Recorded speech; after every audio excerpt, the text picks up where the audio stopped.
Hey, everybody, welcome back to the Machine Shop Growth Podcast. It's funny, I actually kind of thought about maybe we should change the name of this thing to the Machine Shop Growth Opcast, since what we're talking about here is almost exclusively ops.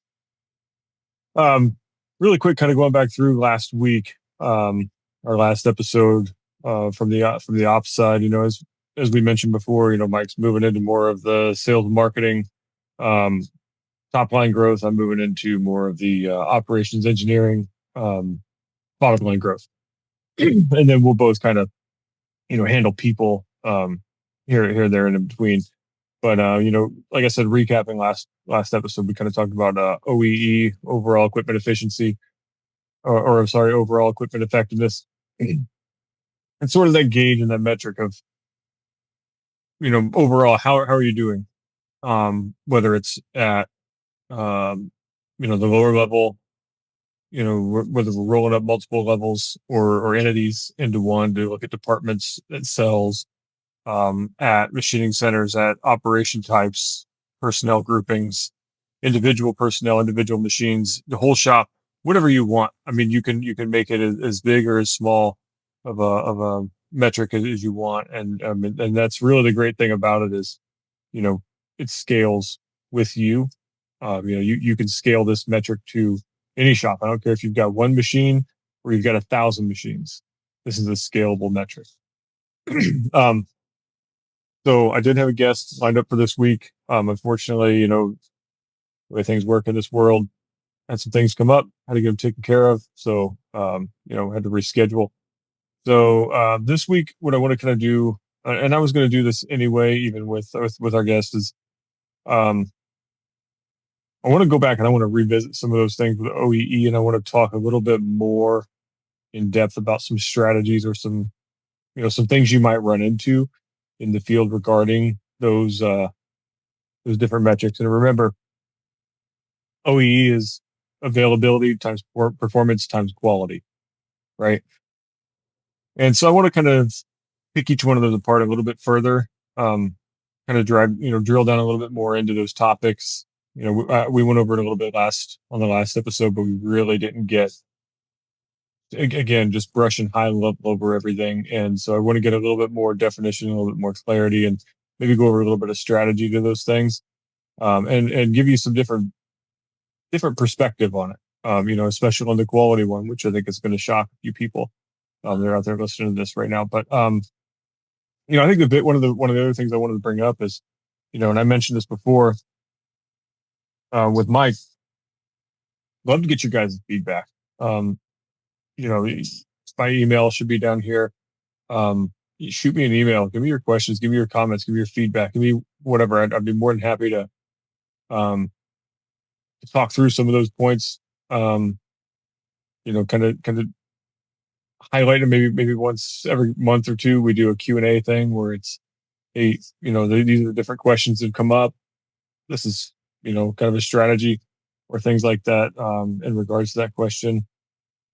At some point, I'd really like to get to do like a live where maybe we do a live Q&A or something to that degree. But yeah, feedback is great. I would certainly love hearing all the positives we get, and learn from some of the negatives we get, or do betters. So anyway, so let's get back down into OEE.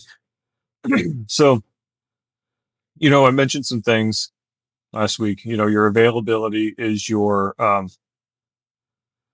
planned production time versus your actual production time. And so we talked about a few things that can kind of affect your availability, whether it's maybe you got an operator that, gets pulled away for a meeting or something and it affects your planned production time. Maybe you have a machine that goes down, parts that get held up in quality, all those kind of things. Those are just some examples of, what can really affect your availability. And then you have your performance. Your performance was basically your actual versus estimated cycle time. How long is it supposed to take? And how long does it actually take? This is telling you how you're performing in the machine, essentially. This is talking about actual production time per piece, not, your planned is, I'm planning 8 days to make these 100 parts or whatever. And that's planned breaks, planned lunches, all that downtime is accounted for in there. Um, your performance is, you say it takes 10 minutes to make this part. Does it take 10 minutes to make this part? So that's where you're getting more into your technical, your programming strategies, your work holding strategies, your tool holding, um, you know, automation, those sort of things. Like, is your automation slowing the process down? Are you saying that it's going to take 15 minutes to finish this part? My automation's, the robot's moving too slow and it's actually taking me 20. Well, that's going to go into your, that's a little bit, it's a little bit of a tricky one, right? Kind of feels like that might be going into availability. It sort of depends on how you measure this specific machining center. You know, technically that is cycle time, right? Because your robot is operating within the program. Like, say we got a part and I'm machining side A and I got to flip it to side B and I put it back in the machine. It's part of the cycle, right? But it's kind of affecting your availability a little bit. Like, I planned this much time and your robot is taking the place of your operator. And so maybe your operator is taking longer in setup and things like that. That one is kind of gray. I mean, me personally, I would put that in my performance because, like I said, the robot's operating in cycle. If this was a material handling thing, a little bit different. That might go more to my availability. If I have a robot stacking material and the robot gets behind because somebody didn't get, a pallet of material there for it to start stacking fast enough, that's going to hit my availability. But anything that's happening in cycle, I'm going to put in performance. So anyway, got a little bit distracted there on that one. That was an interesting one. I had to kind of think of that one on the fly. But yeah, your performance is going to be more of your technical solutions. This is your programming and engineering function. And there's some, like we talked about before, where you get kind of into your personnel, making sure you're trained up, you're good to go. You understand the process and everything like that. We're not missing anything there.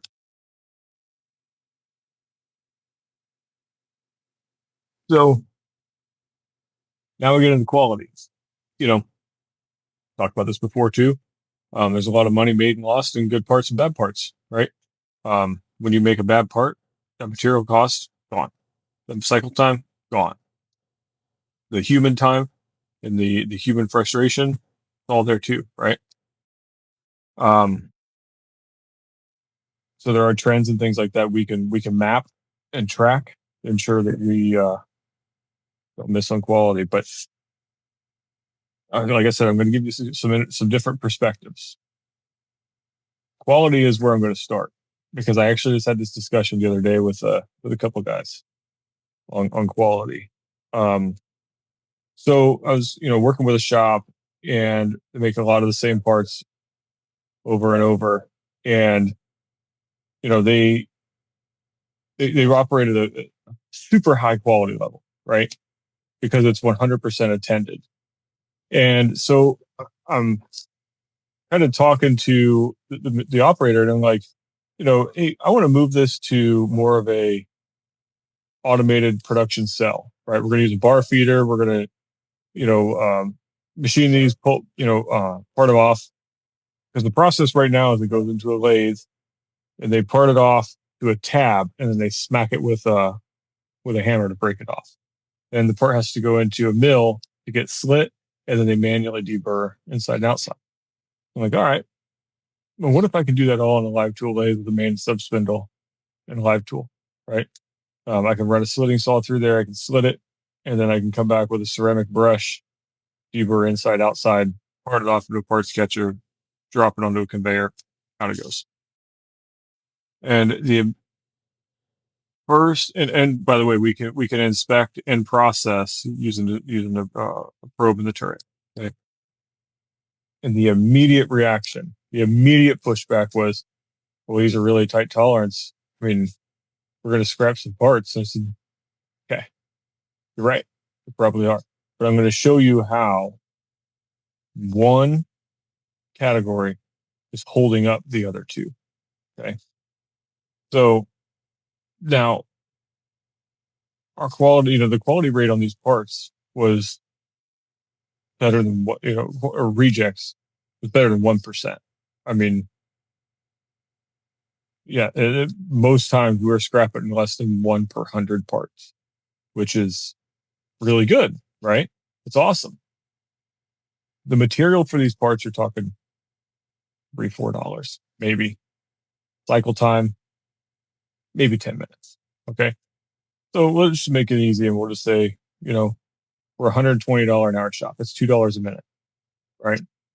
Cycle time of 10 minutes and $20 in labor and $3 in material. So it's $23, right? That's what it's costing me. If I'm paying as a shop, if we're paying a machinist $25 an hour, that one part essentially costs me 1 hour of that machinist labor, right? So for him to stand at that machine for 1 hour, that's roughly how much that scrap part would cost. Okay. Now we're not making that right now. Okay. So that's great. But the reason we're not making it is at the expense of having somebody stand there and hold that rubber mat down and make those parts. When we could automate that process, we could put two machines next to each other, and we could have that one guy doing the same thing running two machines. Now, are we going to scrap more parts? Yeah, probably. But that's not a bad thing. And the reason it's not a bad thing is scrap is a byproduct of manufacturing. If you're not accounting for and budgeting for scrap, you're wrong, because it will happen. It's going to happen. I don't care what anybody says, what anybody thinks. Scrap is real. And if you are not planning for that, you need to. You really do. I mean, I don't care. My dad did this. My grandpa did this. Every man in my family did this. And guess what? They all made bad parts. Everybody does it. Um, everybody, I've done this for 20 years, and plenty of people. I mean, some of the best guys I've ever worked with made bad parts. I made bad parts. It happens. It's part of the game. Especially when you're making really hard stuff. It's going to happen. So you have to account for it, and you can't be afraid of it. You have to embrace it, right? So this was the explanation I gave him. I said, okay, look, let's say I stick two of these machines next to each other, all right? And we don't even turn anything up. We don't even run faster. So you get the same throughput. But let's say instead of scrapping 1 part per 100, we scrap 3 parts per 100. So now it costs us another $50 in scrap, right? But I doubled throughput with no additional labor. I just doubled throughput. So we're holding our throughput back because we're afraid to run scrap. We're afraid to make a bad part. Why? And this is where I say, like, there's a fine line you have to walk. This trade is so hell bent on, we make everything perfect. We're the best out there. No, not really. Okay, so in the military, you have a thing called acceptable losses, right? Like when they plan some sort of offensive or something like that, it's like, hey, look, we know this many people are going to get killed, and we're just going to have to deal with that, right? Same thing happens in manufacturing. Same thing happens in all of your life. Everything you do is based on a risk assessment. When you play a sport, when you go to swing at a base, when you go to swing at a ball, it's a risk assessment. Like, is this within my strike zone? That's your risk assessment. Or is this ball going to hit me? Do I need to get the hell out of the way? Right? That there's a risk assessment happening instantaneously. Any sport, football, soccer, basketball, all those things, right? Everything in life is generally based on a risk assessment. Same thing happens with your scrap rate. High risk parts, okay, fine. Maybe you need to add a few more in-process inspections in there. Maybe you need to up your AQL level or something to that effect. Maybe you need to have, just critical features. Maybe you just need to, hey, pull this part off one every 3 parts and let's let's check all the critical features or something like that. There's things that you can do to kind of mitigate that risk, you know. And so a good example is using your in machine probing. Do your in process inspections directly there from the machine. You can add and remove offset to your tool from your probe through macros, and it basically fixes it, corrects itself. You don't have to have a human do it. You can literally tell the machine how to do what you do. Very simple, right? Now, how does that tie back into everything else? Great question. Okay. So let's say our availability, right? If I say to make 100 of these parts at, geez, let's just say 10 parts. 10 parts at 6 minutes each, 60 minutes, right? It should take me an hour to make that. That's how long that cell or that machine should take to make 10 of these parts. All right. Well, you got setup time in there, right? So we're going to throw an hour in there. You got some inspection in there. So I don't know, let's throw another hour or another 30 minutes in there. Um, let's just give another 10% for efficiency. Okay. So we got an hour to run them, an hour to set them up, 30 minutes. So we got 120, 150 minutes. So we're going to put another 10%, which is 15. So 165 minutes. That's all I got to run these. Okay. So it's just shy of 3 hours. What's that? Like an hour and 45 minutes, 2 hours and 45 minutes. If my math has served me correctly here. All right. So we get these things in, we get them running. Oh, for some reason, we're having trouble with the boring bar today. You know, you got to change an insert because we're machining a tougher bar material or something like that. And I got to keep making offsets because I'm a machinist and I'm chasing perfection and I'm comping this thing tenths every time we run a part. I mean, it's within tolerance, but I'm still comping it just because I measured this one and it's a little bit weird, right? All right. So every time you make that offset, that's time, right? That's time that's added. You're going against your availability. And God forbid we run a scrap part. Now we got to sit here. We got to think, oh man, how do we fix this? How do we save this part? Can we remachine it into something else? And we're going to figure it out right now. So there's your availability. Okay. So where the automation side fixes this, run them, run them. Let that probe inspect them. If you get one big, you can tell it, hey, if you get one that's less, let's say on a bore, we're over tolerance on an ID, shut it down, red light, wait till somebody gets over there. Yeah, it's going to hit your availability. Sure. It's unplanned downtime. Um, but, but if it's small, make the confident and go. But as long as it's small and within tolerance, don't rerun it. We don't care. Fine. It's within tolerance. Make the comp on the fly, go to the next part. But guess what? Nobody had to stand there and go 0.0002 enter or whatever. Maybe the machine was running, maybe it's not. But this way through a macro, I know it's running. The human doesn't have to do it. Okay, so there's kind of your hit to your availability, your performance. It's not really going to impact your performance unless somebody starts making edits to do with, feed rates and things like that, or depths of cut or whatever. There's not a lot of performance impact that you're going to gain. But again, like I said, you have to budget for quality. So part of your efficiency factor has to also be a scrap factor. You have to, if you want your availability to be reflective of, what you're actually doing, you should. All right, if I'm running 100 parts, I need to put a 3% scrap rate and each part takes 10 minutes to run. I need to add 20 minutes to my planned production time because I'm planning to scrap 3 of those parts. That's 3%, right? That's good. That's a pretty decent scrap rate. That's nothing to be ashamed of. But you're planning for that. So don't be mad if you do. Who cares? You planned it. It's being paid for. Scrap them. Who cares? And again, like this is the perspective thing I'm talking about, right?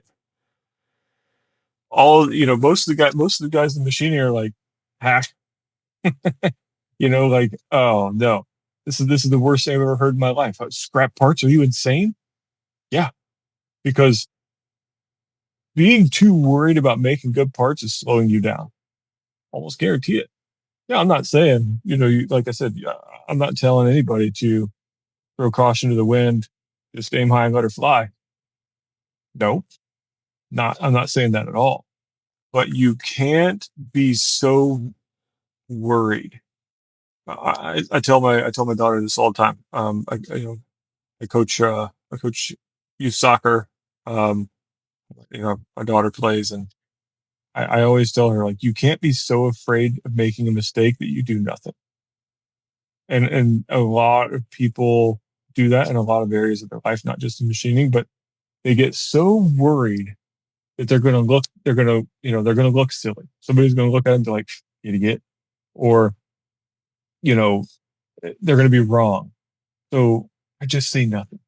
It's paralysis by overanalysis, right? That's what it is. You just gotta go for it. Make the damn parts. Don't be so consumed of every little dimension. Now there are some parts, like I said the other day, on our last episode. I mean, I made some parts that my raw material was 10, 15, $20,000. You slow down on those guys. That's one you don't want to send to the scrap bin. But because that material was so expensive, guess what? We ordered two big ass blocks of aluminum and ran those first because that was a lot cheaper than throwing away one of them titanium blocks. And guess what? I scrapped those aluminum blocks. Mm-hmm. I mean, I'm talking 120 hours of machine time. It was 250 plus tool paths or something like that. Yeah, I scrapped one. Damn right. Risk management, right? That's what we did. We managed our risk by running two set up aluminum parts at a much lower um, material cost. Risk management. It's all it's about. It's all about risk management. All right. So again, don't let fear prevent you from, you know, hitting your OEE numbers, because that happens time and time again. I see it all the time. We just get so worked up on our scrap and slows us down. So that's kind of the quality piece. All right. So the other one I want to talk about today is performance. We talked last week, and performance and availability are going to tie together on these two. We talked last week about, or the last episode, what can we do for our performance, right? That's kind of your technical space. Um, we need to make parts faster. How do we do that? All right. Well, maybe we're running it right now with a 5 fluid end mill, and that 5 fluid end mill is doing great. But maybe I can put a 7 fluid in there. I get 40% more cutting speed inherently just from the tool, right? Because I'm adding two more fluids to five, right? Uh, 1/5 is 20%. So I'm adding 2/5, which is 40%. So I'm adding 40% more cutting edges. This tool, I should be able to go 40% faster without doing a damn thing. Money saved, right? Cycle time saved. Um, maybe we got a process that we're running with a traditional end mill and the high feed would be faster. Maybe we could switch a drill from a high speed seal or cobalt to a carbide. There's all these kind of different, I guess, immediate impact items that we could be looking at to improve that performance. Now,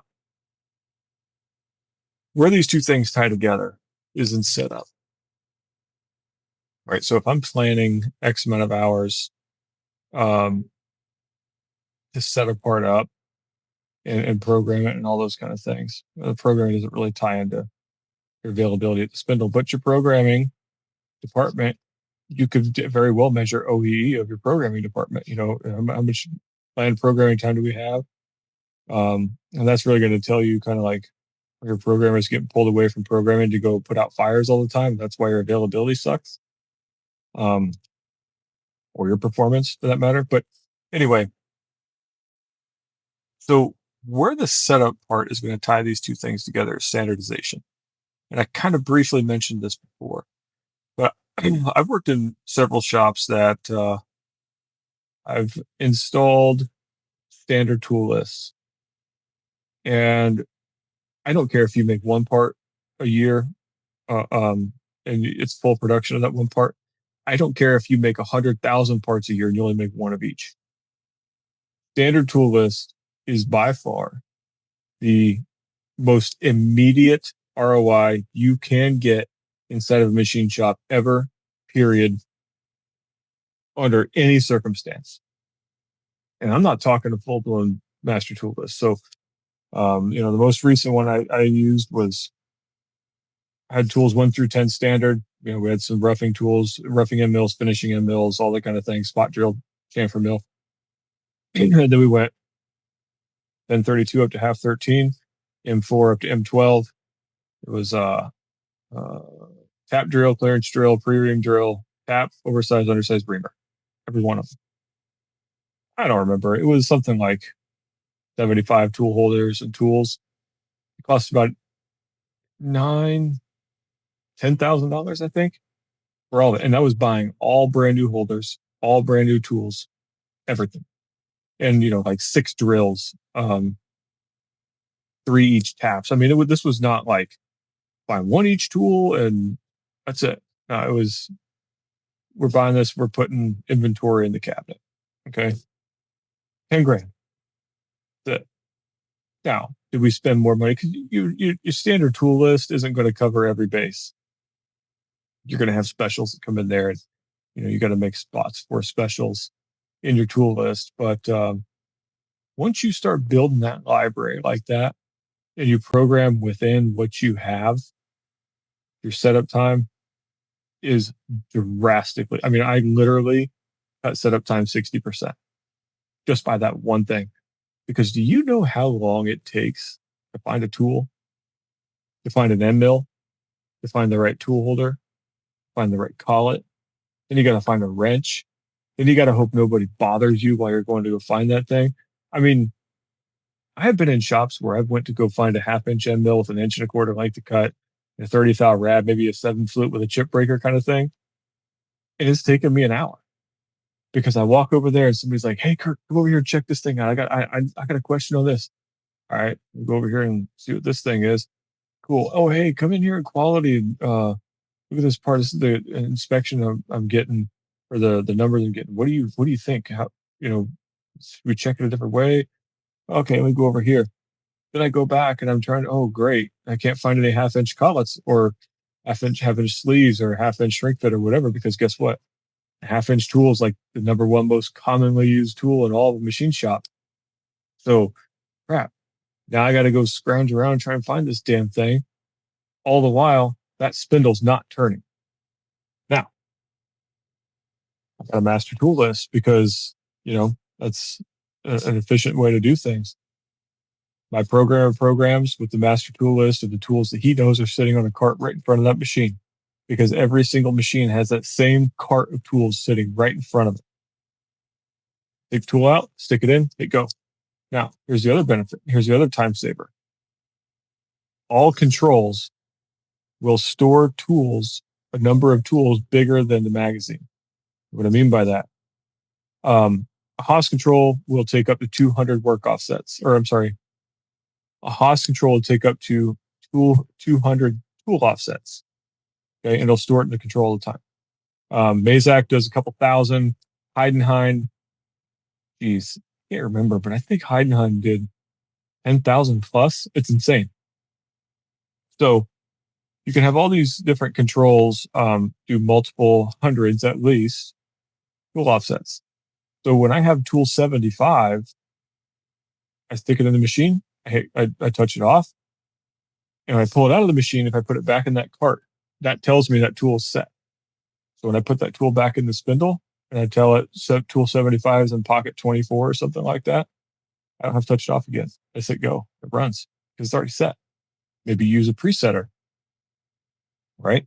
If I were using a presetter and I were using a master tool list, I'd put some RFID tags on those or whatever and let it read it as it comes in the machine.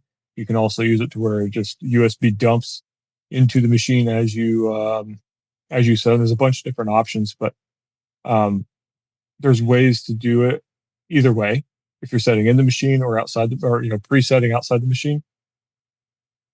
So those are the kind of things that I mean that's how you really get that that significant decrease in your setup time.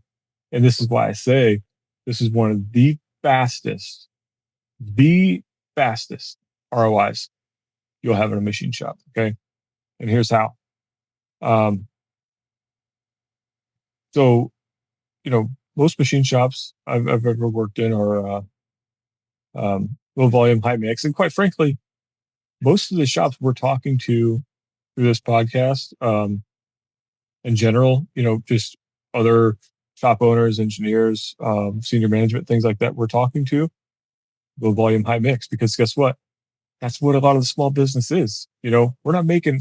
There's not as many machine shops out there making engine blocks. It's a highly, highly, highly specified and highly expensive niche to get into. I mean, you're talking several horizontal mills in a cell, the engineering cost, all that stuff considered. There's not a machine shop going up on every corner making engine blocks. There just isn't.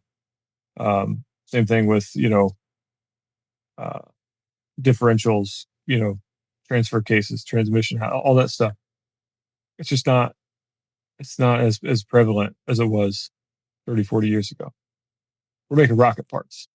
Um, that's what a lot of the young small machine shops are starting up as, making rocket parts, making different satellite components. Of course, there's still plenty of commercial work out there, but typically we're not doing a lot of high volume because why would we? I can't compete with China. I can't compete with India, and why would I want to try to compete with that? I don't. I don't want to make parts for pennies on the dollar. I go to work to make money, right? I don't. We can't do everything. This whole notion of like we need to bring manufacturing back to America. Oh, good luck. Do you have any idea what kind of capacity we would need to bring everything from overseas suppliers back into America and manufacture it here? You can forget about Google. You can forget about Amazon. You can forget about all these other things that, we enjoy as Americans because you're all going to be making parts now. And we're still going to fall short. You're talking about a country in America of 300 million people. You're talking about a country in China of almost 2 billion, if I remember correctly. I think it was like 1.7, 1.8 billion people in China. You're talking like 6 times the population. Do you think you're going to bring back manufacturing from 6 times the population? No, ain't happening. Can't happen. Won't happen. Shouldn't happen. Let them have it. Right. That's the kind of stuff that I'm just like, I want it. Let them have it. I've had several different customers when the tariff stuff happened, and it was like, oh, we wanted to bring this stuff back because we don't want to pay the tariffs. All right, cool. We'll take your money while we can. But guess what? Tariffs came back. It's like, well, maybe we could do something. No, we can't. We can't do anything to compete with that. Can't. And we're not going to, because there's so much opportunity out there. I'm not going to waste my time going after pennies. Nope. Not doing it. Okay. So anyway, let's sorry, get off my soapbox there. Let's go back to how we ROI this fast in the machine shop. Okay. So like I said, a lot of people are low volume, high mix. How many setups do you think you do a week? Maybe you do, let's just make it easy, say one a day. And let's say once a day, we spend 2 hours setting the machine up. That's 10 hours a week. So let me just say, by using this master tool list, you don't have to find tools. You don't have to touch tools off. Let's say I save you an hour. on your setup time, 5 hours a week. Let's say $120 an hour. That's $600 a week, one spindle, right? Right. So let's do that math. If we're $620 a week on one spindle times 52 weeks in a year, that's $32,240. Year one, straight back to your bottom line, right? What would it take to get my $10,000 back? So let me go 10 grand by 620, 16 weeks, just under 4 months is all it would take to ROI that. And that's if you're only setting up 10 hours a week. And I think at some shops, that's probably conservative. I mean, really, I don't know. It just depends. It depends on what you're doing. And that's on one spindle. We're not even talking about having, I mean, what did I say? 620. No. Oh, geez. The $120 an hour or $120 an hour. And we say 5 hours a week, 600. That's right, 600. That's 52. So it's $31,200 you save in a year. I don't know where the 620 came from, but anyway, that's one spindle. Let's say we do that and we've got 10 spindles. That's $312,000 you save in a year. And you got 10 spindles and you spent 10 grand each spindle. You spent 100 grand to make $312,000. Take my money. I'll give it to you every day of the week. All right. So that's how we fix the availability problem, right? That's going to help us a lot in our setup. That's going to immediately boost our numbers. And where's it going to help us in our performance problem? Well, simple. When you have a standard tool list, a lot of times where your discrepancies come in your edits of your programs that the operator decided to make, it's not because your program's not good. Maybe you've run these parts 10 times. You're like, why would you turn that down? It's because you said 1/2 inch end mill with a 30 thou radius. They went and found a 3-flute aluminum end mill, and you're running 4140. Oh shoot, we got to turn it down. They went and found a 4-flute. Maybe they're using, maybe they're not using a tool, the variable helix. Maybe they're not, maybe it's an uncoated end mill, and you were looking for a all-tin coating. You know, those are the things that matter. Standardizing your tooling. I mean, literally, I'm talking about everything in that tool cabinet has a tool, has an internal tool number on it. There's no there is no questioning. Well, is this the right thing? No, I'm telling you, right? Because it's in this bin. This bin right here is tool 37 only. When I tell you what tool to grab, I'm not even telling you what the description is. I'm telling you, go grab tool 37 out of the bin. That's it. Of course, I put the description in there, but there's no gray area here anymore. It's not like, oh, just go grab a 1/2 inch end mill, whatever will work, Billy. Nope. You grab exactly what I told you to grab, because this is a standardized list and this is the list that we work from, and that's it. And if there's anything special, I'll give you specific detailed instructions on exactly what it is. And in fact, a lot of the times when I would set up job or program jobs and I had a special tool, I have a little sleeve. We put our job router and drawing in. I would put all the special tools right in that sleeve. There's no guesswork. They're not going and trying to find, this one looks close. This might work. And blows up. Nope. I'm giving you exactly what you need. And so this is where that standardized tool list will impact your performance as well, because we're not just going and grabbing the first thing we find. We're grabbing the right thing. It all ties back into quality, right? We're doing the right thing every time. I mean, this whole thing, it's the OEE metric is all tied directly to each other.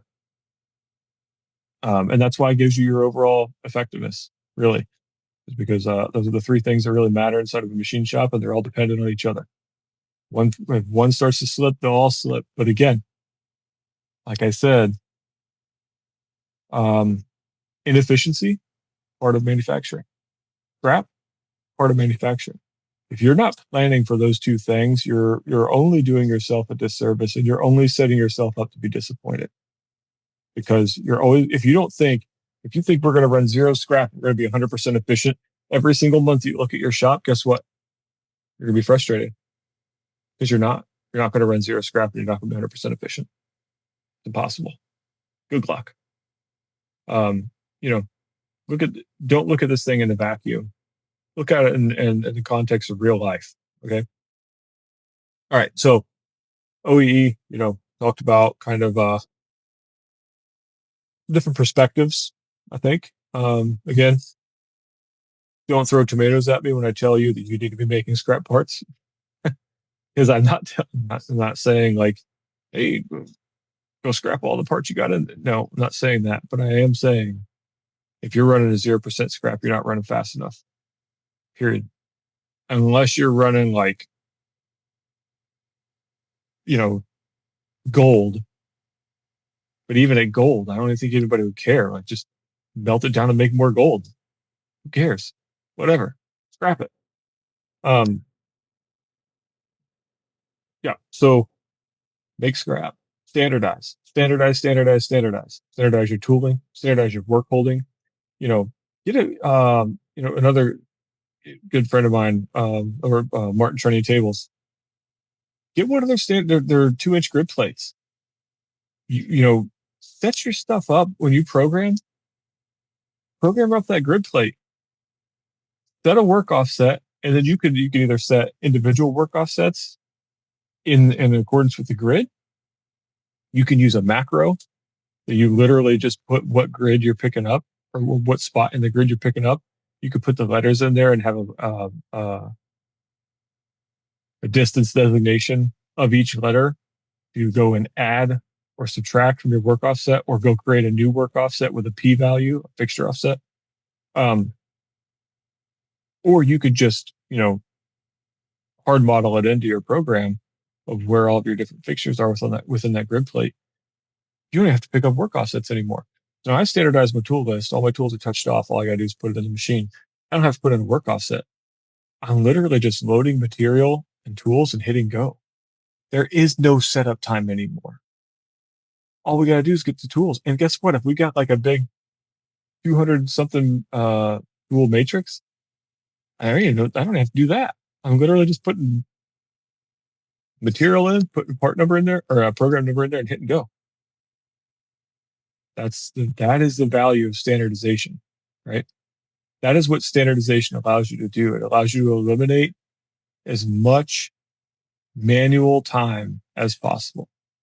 Okay, so again, all really important stuff. I really, really, really do truly encourage feedback. Give me some, and we get to talk a little bit. I mean, maybe we'll have you on. Let's talk about your things that have worked, things that haven't worked, successes and failures. Everybody can learn from all this stuff. I mean, I've always said I did not make it to where I have throughout my career on my own. I've worked with some of the smartest people in the industry. They definitely helped me go along, and I learned from watching them win, watching them lose, along with watching myself win and lose. Of course, I mean, it's failure is the best teacher. So anyway, yeah, look forward to seeing you guys all on our next episode. Shoot your questions, your comments, your concerns, and yeah, keep making chips, make those scrap parts. So again, if you have not subscribed to the podcast, please, please, please make sure you subscribe to the podcast. Those positive reviews really do fuel us forward, and we'd love a review from you so that we could go and continue to impact people in this amazing industry of machining. So we are so grateful. And again, we are doubling our content this year. No more 2 episodes a month. We're going to 4 episodes a month, and a couple of them will be sales, marketing, growth. The other 2 will be ops, engineering, and the floor. It'll really be the floor, like what happens on the floor, right? We're so grateful for all of you. So make sure that you tune in next week for another episode of Machine Shop Growth Podcast. Thank you all. Have a great week.